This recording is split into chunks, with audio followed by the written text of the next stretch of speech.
ما الذي يفرق بيننا وبينهم؟ منهج السلف، لأن السلف هم الذين فهموا الكتاب والسنة وساروا عليهما، فنحن نتبع السلف الصالح. إن الحمد لله نحمده ونستعينه ونستغفره ونؤمن به ونتوكل عليه، ونعوذ بالله من شرور أنفسنا ومن سيئات أعمالنا. من يهده الله فلا مضل له ومن يضلل فلا هادي له. أشهد أن لا إله إلا الله وحده لا شريك له، وأشهد أن محمدا عبده ورسوله. يا أيها الذين آمنوا اتقوا الله حق تقاته ولا تموتن إلا وأنتم مسلمون. يا أيها الناس اتقوا ربكم الذي خلقكم من نفس واحدة وخلق منها زوجها وبث منهما رجالا كثيرا ونساء، واتقوا الله الذي تساءلون به والأرحام إن الله كان عليكم رقيبا. يا أيها الذين آمنوا اتقوا الله وقولوا قولا سديدا يصلح لكم أعمالكم ويغفر لكم ذنوبكم، ومن يطع الله ورسوله فقد فاز فوزا عظيما. فإن أصدق الحديث كتاب الله، وخير الهدي هدي محمد صلى الله عليه وسلم، وشر الأمور محدثاتها، وكل محدثة بدعة، وكل بدعة ضلالة، وكل ضلالة في النار. أما بعد. அன்பான சகோதர சகோதரிகளே, நமது இந்த உலக வாழ்க்கையில் நாம் அனைவரும் பாவத்தை செய்தவர்களாக தான் வாழ்ந்து கொண்டிருக்கிறோம். அவ்வாறுதான் அல்லாஹ் நம்மை படைத்திருள்ளான். அல்லாஹுடைய தூதர் ரசூல் ஸல்லல்லாஹு அலைஹி வஸல்லம் அவர்கள் கூறியிருக்கிறார்கள், குல்லு பனி ஆதம ஹத்தா, அதாவது ஆதமின் மகன் அனைவர்களும் பாவம் செய்யக்கூடியவர்கள் தான் என்று அல்லாஹ் இதுதான் நமது ஃபித்ராவாக வைத்திருக்கிறான். ஆக ஒரு மனிதன் அவனுடைய வாழ்க்கையில் பாவத்தை செய்பவனாக தான் இருக்கிறான். அப்படி செய்பவன் தான் ஒரு மனிதன். அப்படி செய்வது தான் ஒரு மனிதனுக்கான ஒரு பண்பாக இருக்கிறது. அப்படிப்பட்ட ஒரு பண்பில் ஒரு பண்பு தான் பாவத்தை செய்வது. ஆக இந்த பாவத்தை அல்லாஹ் நமக்கு செய்யக்கூடிய வழியை செய்ய தூண்டக்கூடிய பல விஷயத்தை அல்லாஹ் நமக்கு ஆக்கி வைத்திருக்கிறான். ஆக அப்படிப்பட்ட ஒரு சூழ்நிலையில் ஒரு மனிதன், ஒரு முஸ்லிம், ஒரு முஃமின் பாவத்தை செய்தால் அந்த பாவத்துக்கான பாவ மன்னிப்பை அல்லாஹ் வழங்குகின்றான். ஒரு முஃமின், அல்லாஹ்வுடைய அடியான் பாவத்தை செய்வான். அந்த பாவத்தை செய்வது அவனுடைய ஃபித்ரா. அல்லாஹ் அவ்வாறு தான் அவனை படைத்திருக்கிறான். அப்படிப்பட்ட மனிதன் அல்லாஹ்வை ஒரு சில விஷயத்தை கொண்டு, ஒரு சில வார்த்தைகளை கொண்டு, அல்லது ஒரு சில செயல் கொண்டு அல்லாஹ் அவனுடைய பாவத்துக்கான மன்னிப்பை வழங்குகின்றான். அதுதான் இன்று நாம் பார்க்க இருக்கிறோம். ஒரு மனிதன் எதை செய்தால், ஒரு முஸ்லிம் எதை சொன்னால் அல்லாஹ் நமக்கு பாவ மன்னிப்பு வழங்குகிறான் என்றதுதான் நாம் இப்ப பார்க்க இருக்கிறோம். அன்பானவர்களே, பாவ மன்னிப்புன்றது ஒரு சாதாரண விஷயம் அல்ல. நாம் செய்யக்கூடிய சிறு பாவமாக இருந்தாலும் சரி, பெரிய பாவமாக இருந்தாலும் சரி, அல்லாஹுக்கு நிகராக அளிக்கக்கூடிய ஒரு நீதியில் தான் அந்த பாவங்கள் இருக்கின்றது.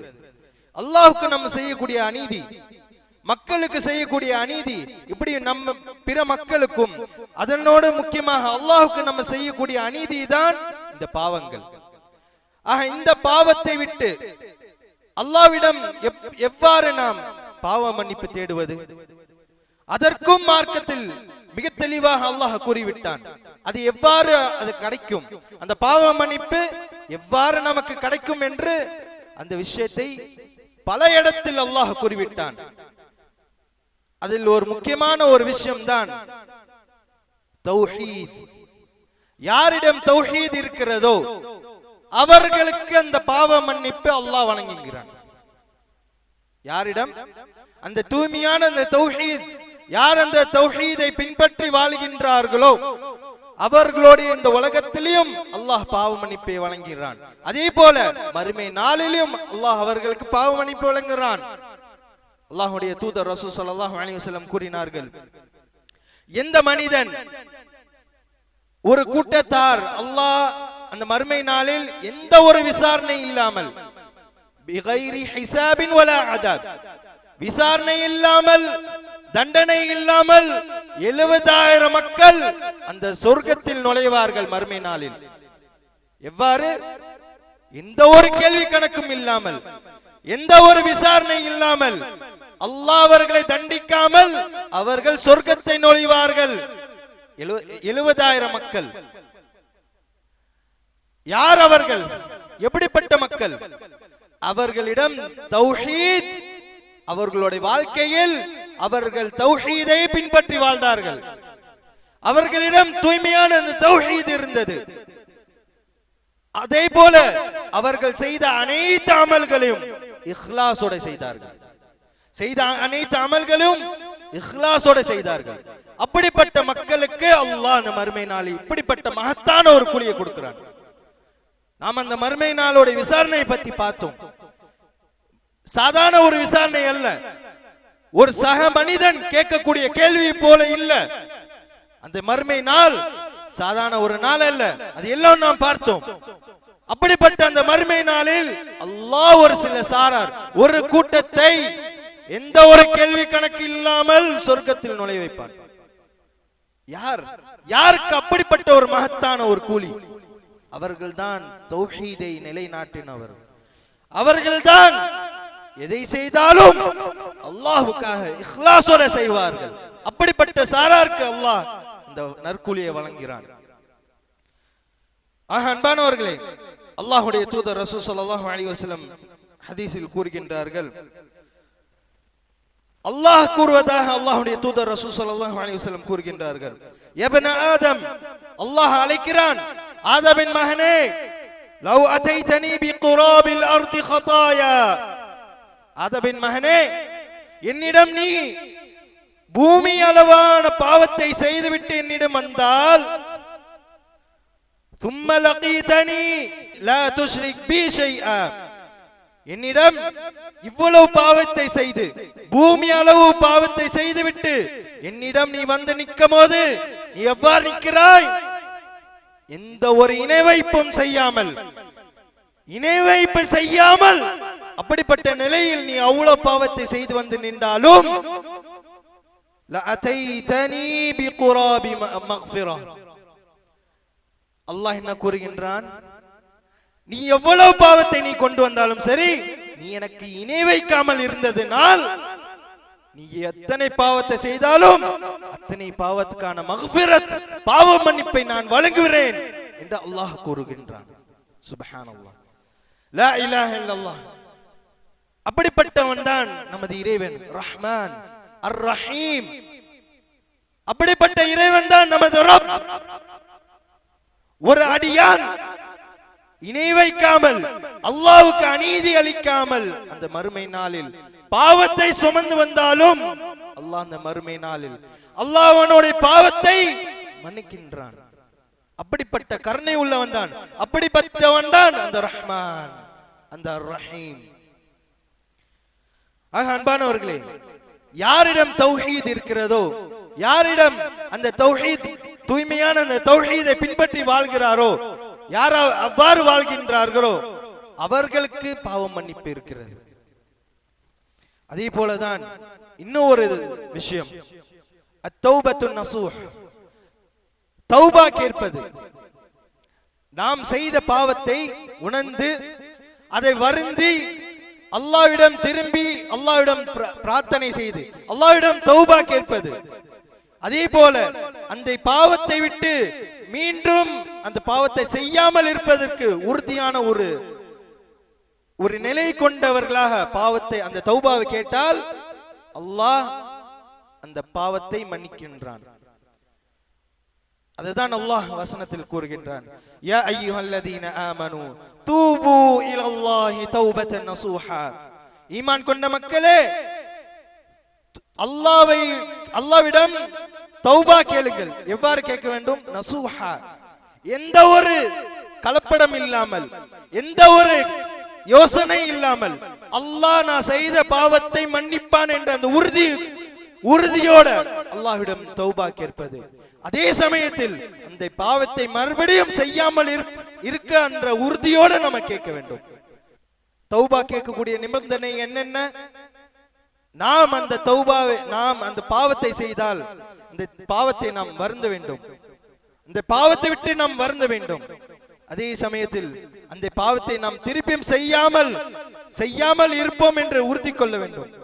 அதற்கு பிறகு அல்லாஹ்விடம் தௌபா கேட்டால் அல்லாஹ் அந்த தௌபாவை ஏற்றுக்கொள்கிறான். இப்படிப்பட்ட இந்த முறையில் யார் தௌபா கேட்கிறாரோ அவர்களுடைய பாவத்தை அல்லாஹ் மன்னிக்கின்றான்.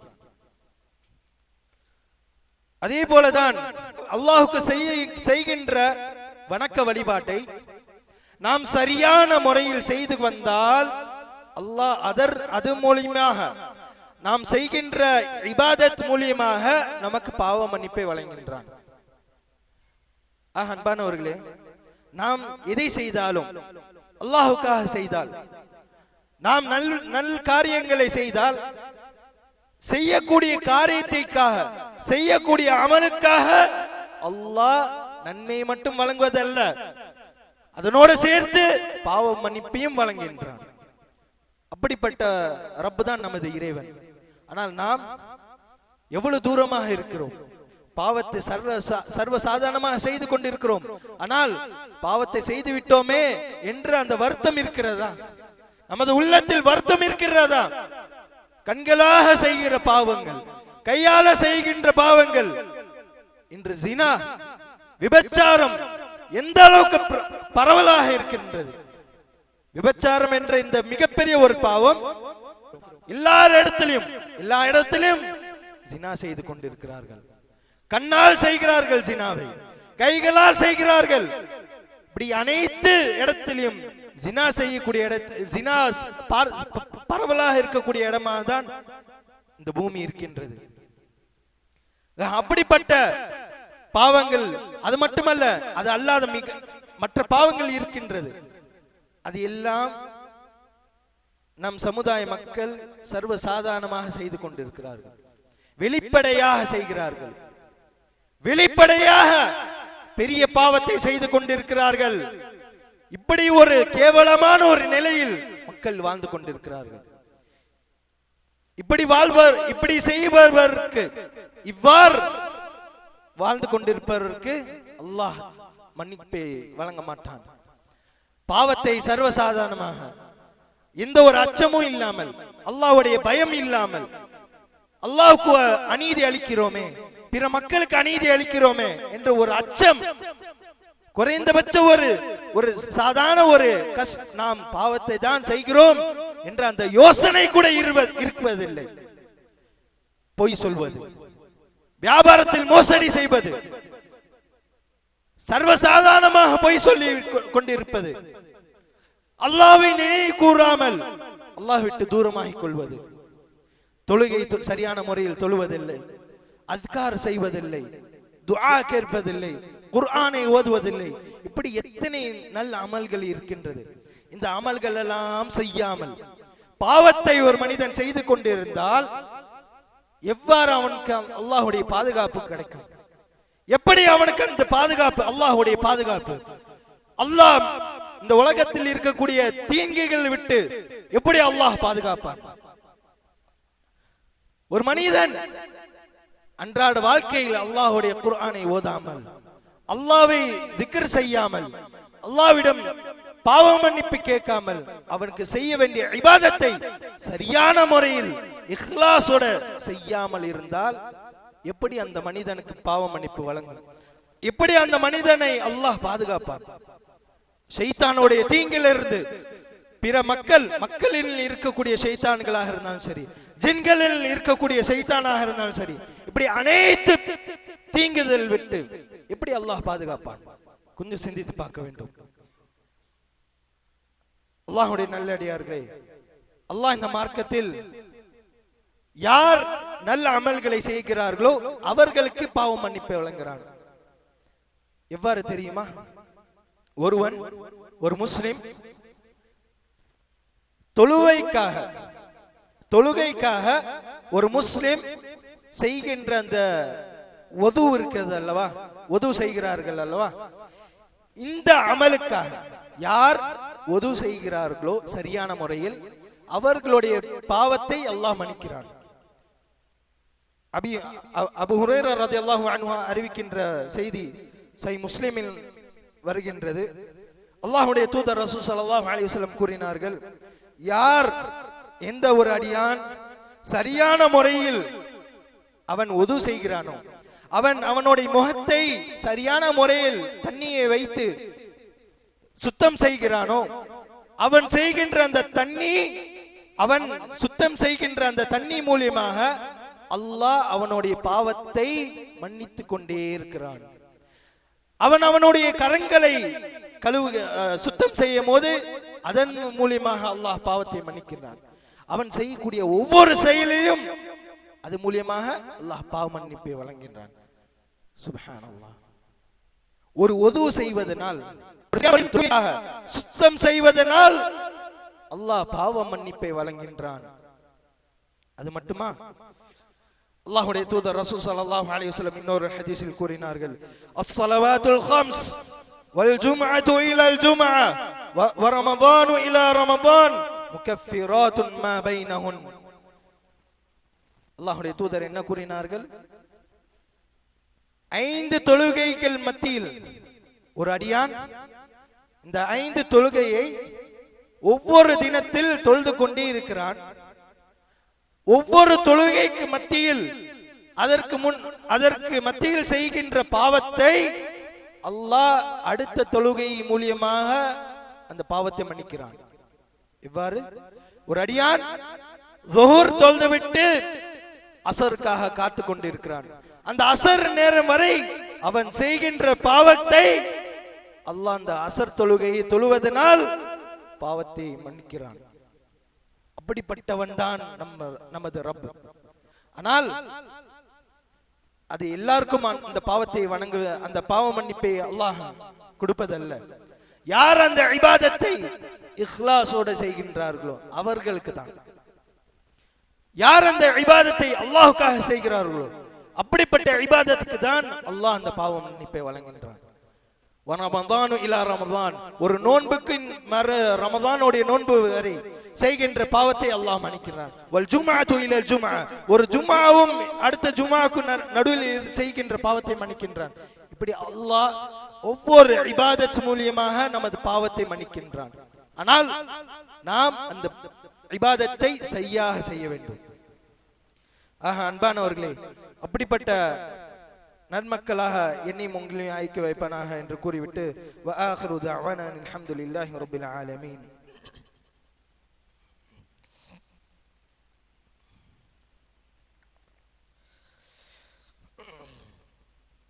அல்ஹம்துலில்லாஹி ரப்பில் ஆலமீன் வஸ்ஸலாத்து வஸ்ஸலாமு அலா ரசூலில் அமீன் வ அலா ஆலிஹி வ அஸ்ஹாபிஹி அஜ்மஈன். அம்மா பஅத். அன்பான சகோதர சகோதரிகளே,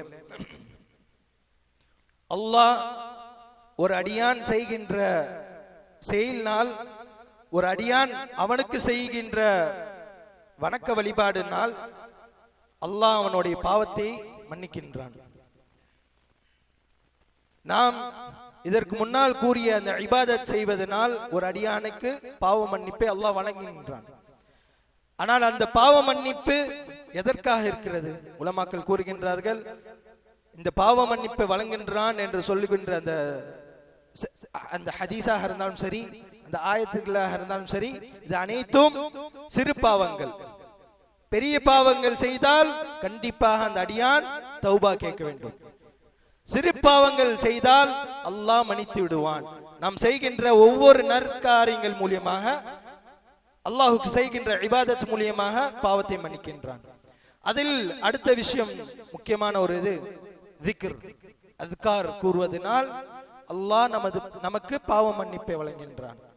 அல்லாஹ்வுடைய தூதர் ரசூல் ஸல்லல்லாஹு அலைஹி வஸல்லம் கூறுகின்றார்கள், மன் قال சுப்ஹானல்லாஹி வ பிஹம்தி, யார் சுப்ஹானல்லாஹி வ பிஹம்தி 100 முறை ஒரு நாளில் 100 முறை கூறுகின்றார்களோ அந்த அடியானுக்கு அல்லாஹ் எவ்வளவு பாவத்தை செய்தாலும் அந்த பாவத்தை மன்னிக்கின்றான். ஒரு அடியான் ஒரு நாளில் 100 முறை சுப்ஹானல்லாஹி வ பிஹம்தி, சாதாரண ஒரு சொல் எவ்வளவு நேரம் எடுக்கும்? எவ்வளவு நேரம் எடுக்கும் இந்த திக்ர் செய்வதற்கு? இவ்வாறு செய்தால் அல்லாஹ் மலையளவுக்கு பாவத்தை செய்தாலும் இந்த பாவத்தை மன்னிக்கின்றான். லா இலாஹ இல்லல்லாஹ். சாதாரண ஒரு சொல், அது சொல்வதனால் அல்லாஹ் நமக்கு மிகப்பெரிய ஒரு கூலியை கொடுக்கிறான், பாவ மன்னிப்பை வழங்குகின்றான். அதே போலதான் பல அதுக்கார்கள் இருக்கின்றது. தொழுகை பிறகு ஓதக்கூடிய அதுக்கார், பள்ளிக்குள் நுழையும் போது செய்யக்கூடிய அதுக்கார், ஒது செய்துவிட்டு சொல்லக்கூடிய அதுக்கார்கள், இப்படி பல அதுக்கார்கள் இருக்கின்றது. அதை அனைத்து அதுக்கார்களையும் நாம் மனப்பாடம் செய்திருக்கிறோமா?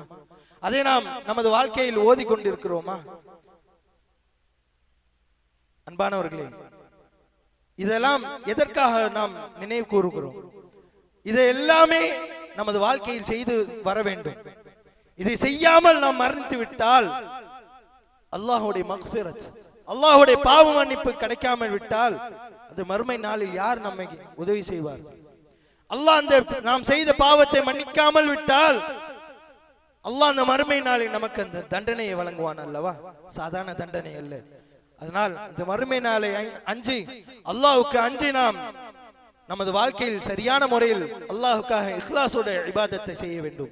அதே சமயத்தில் தௌபா கேட்க வேண்டும், இஸ்திக்ஃபார், அதிகமான இஸ்திக்ஃபார், பாவ மன்னிப்பு கேட்க வேண்டும். அதே போல அத்கார்கள் நமது வாழ்க்கையில் மாலையில் ஓதுகின்ற அத்கார்கள் இருக்கின்றது. ஒவ்வொரு இபாதத்துக்கு பின்னால் கூறுகின்ற அத்கார்கள் இருக்கின்றது. அது அனைத்து விஷயத்தையும் நாம் சரியான முறையில் கடைபிடித்த மக்களாக என்னையும் உங்களை ஆக்கி வைப்பானாக. ரப்பனா லா துஸிக் குலூபனா பஅத இத் ஹதைதனா வஹப் லனா மின் லதுன்க ரஹ்ம இன்னக அன்தல் வஹ்ஹாப். ரப்பனா وآتنا ما وعدتنا على رسلك ولا تخزنا يوم القيامة إنك أنت الوهاب. وآخر دعوانا الحمد لله رب العالمين. نقول بيننا وبينكم السلف، بيننا وبينكم الكتب. كان أحمد يقول البدع بيننا وبينكم الجنائز.